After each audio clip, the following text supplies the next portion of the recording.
Bonjour, moi c'est Olivier. Je travaille en maison familiale rurale, en MFR, depuis 1997.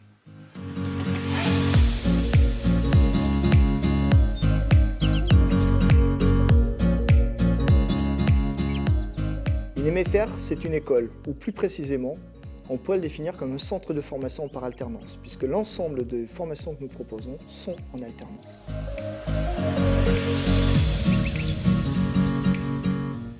Les MFR existent depuis 1937. On se vante en quelque sorte, et on a bien le droit finalement, d'être un petit peu les précurseurs de la formation par alternance en France.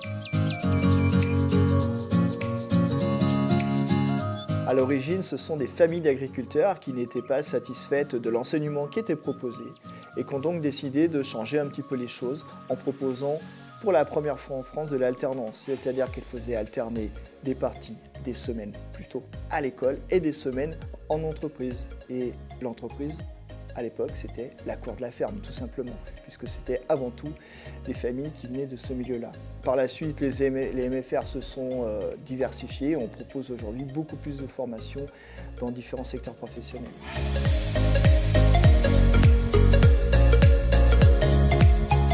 Il n'y a pas une particularité, il y en a plusieurs.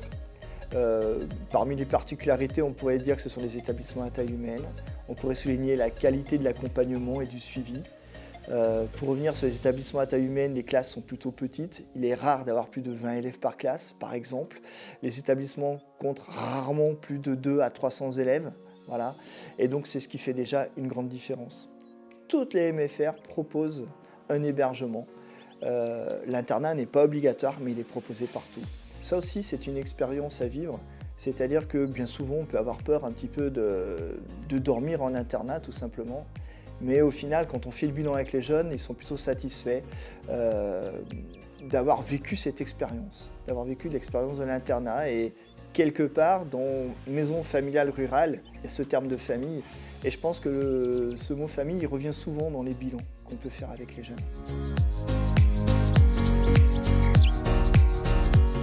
Disons qu'on s'efforce d'apporter certainement un enseignement un peu plus concret que ce qu'on peut trouver ailleurs, puisqu'on a chez nous un certain nombre de jeunes qui sont aussi en échec scolaire dans le système traditionnel, mais il n'y a pas que ça.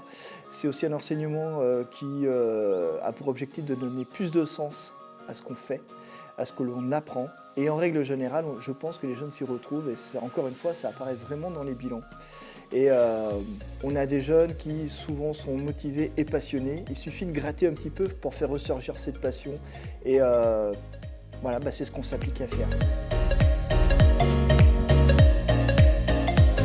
Il y a souvent de très très belles réussites. Et je sais que dans la MFR où je travaille, par exemple, on a un jeune qui a été champion de France d'électricité, par exemple. On a des jeunes qui s'installent, bien évidemment, qui font de leur passion leur métier. Et ça, c'est des vraies réussites. Et quand on les rencontre quelques années plus tard et qu'on voit leur sourire, on se dit qu'on a bien bossé finalement, quoi.